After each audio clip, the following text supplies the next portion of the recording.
Hello guys, स्वागत है आपका एक कहानी में। आज हम बात करेंगे अनुशासन और उद्देश्य की। तो चलिए सुनते हैं एक कहानी। एक बार एक संत थे। वो एक किसान के घर में गए तो किसान ने उनकी बहुत सेवा करी, उन्हें अच्छा अच्छा खाना दिया और काफ़ी उनकी सेवा करता रहा। तो संत उससे बहुत प्रसन्न हुए। तो कहने लगे, मेरी एक बात मानोगे कि तुम अपने जीवन में एक नियम ले लो। तो किसान ने कहा, कैसा नियम? तो संत ने बताया कि तुम रोज नाम जप किया करो। नाम जप होता है ना, भगवान का सुमिरन करते हैं, वो किया करो। तो किसान ने कहा, मेरे पास वक्त नहीं है, मैं कैसे करूँगा?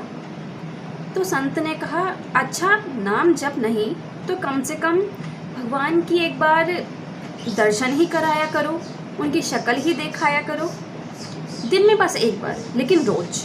तो किसान ने कहा कि मैं किसान हूँ, मैं किसानी करता हूँ, पूरे दिन खेत पे रहता हूँ, तो मैं ये सब काम कैसे करूँ? मेरे बाल बच्चे हैं, उनको भी देखना है, मैं नहीं कर सकता, मेरे पास समय बिल्कुल नहीं है। तो संत ने कहा, कम से कम कुछ एक नियम तो ले लो, उसे रोज फॉलो करो। किसान हर बार टालता रहा। संत ने बहुत सारे नियम बताए, किसान टालता रहा, हर बार मना करते रहा कि मेरे पास वक्त नहीं है। तो संत ने कहा, अच्छा तुम बताओ कि तुम क्या कर सकते हो? तो किसान ने कहा कि मेरे पड़ोस में एक घर है जिसमें एक कुम्हार रहता है और वो मेरा बहुत अच्छा दोस्त है। उसके और मेरे खेत जो हैं वो बराबर में ही हैं, अगल बगल में ही हैं, उसका घर भी आसपास है और हम दोनों एकदम पक्के फ्रेंड हैं। तो मैं एक काम कर सकता हूँ कि रोज़ उसकी शक्ल देख सकता हूँ। तो संत ने कहा, ठीक है, लेकिन एक शर्त है, नियम टूटना नहीं चाहिए, चाहे कुछ भी हो जाए। तुम खाना खाने से पहले रोज़ उसकी शक्ल देखोगे, फिर ही खाना खाओगे, वरना नहीं खाओगे। किसान ने कहा, ठीक है। अब संत तो चले गए। फिर कि अब रोज़ ऐसे ही होने लगा। किसान को जब भी खाना खाना होता, वो तुरंत अपनी दीवार पे चढ़ता था, कुम्हार को देखता था, फिर आकर खाना खाता था। कभी कभी ऐसा होता था कि कुम्हार जो है वो खेत पे चला गया है पहले, तो किसान भागते भागते जाएगा, उसे देख के आएगा, फिर आके खाना खाएगा। तो रोज़ ऐसा ही होता था।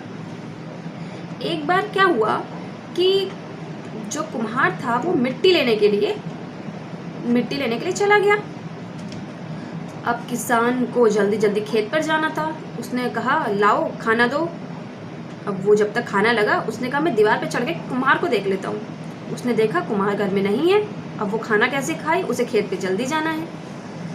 फिर उसने कुम्हार के घर वालों से पूछा कि आखिर कुम्हार कहाँ गया? तो लोगों ने बताया कि वो वहाँ नदी के पास से मिट्टी लेने गया है। कहा, अरे ये तो बहुत मुश्किल हो गया। फिर वो दौड़ा दौड़ा गया। फिर उसने दूर से देखा कि कुम्हार वहाँ पे मिट्टी खोद रहा है। तब तक क्या हुआ कि कुम्हार ने मिट्टी जब खोद रहा था तो उसे एक घड़ा मिल गया। उसने कहा, इस घड़े में क्या है? देखा तो जब देखा तो उसमें हीरे जवाहरात, सोने चांदी, एकदम लबालब घड़ा भरा हुआ रखा है। उसने निकाला कि अरे देखूं तो जरा कोई है तो नहीं, मैं इसे ले लेता हूँ, इससे पहले कि कोई और आ जाए। अब तब तक आ गया किसान। उसके पास नहीं आया था, थोड़ा दूरी पे ही था, काफ़ी दूरी पे था कि बस कुम्हार देख सकता था, घड़ा नहीं देख सकता था। तो उसने कहा कि मैंने देख लिया, अब मैं जा रहा हूँ, चैन से खाना खाऊंगा, है ना। उसने कहा, मैंने देख लिया, अब मैं चैन से खाना खाऊंगा। अब कुम्हार परेशान कि इसने घड़ा देख लिया, अब ये आफत मचा देगा। तो उसने कहा, क्या देख लिया? कुम्हार ने पूछा, क्या देख लिया? तो उसने कहा, नहीं, मैंने देख लिया, बस अब देख लिया, मैं जा रहा हूँ खाना खाने। अब कुम्हार ने कहा, अच्छा देख लिया तो सुन, आधा तेरा आधा मेरा। तो किसान ने कहा, क्या आधा तेरा क्या आधा मेरा? फिर वो उसके पास आया। अब उसने घड़ा देखा, उसकी आंखें चौड़ी हो गई। उसने देखा कि अरे इसमें तो इतने सारे हीरे जवाहरात, सोना चांदी, सब एकदम लबालब भरा हुआ है घड़ा। अब उसको ध्यान आया कि ये माजरा क्या है, कि मैंने एक नियम लिया था सिर्फ कि कुम्हार को रोज़ देखूंगा, उसके बाद खाना खाऊंगा। इतने से नियम की वजह से मुझे आधा ये हीरे जवाहरात मिल गए। तो अगर मैं कोई और नियम ले लेता, मतलब कि इससे बेहतर कोई और नियम ले लेता, तो क्या होता? वो भागा भागा गया संत के पास।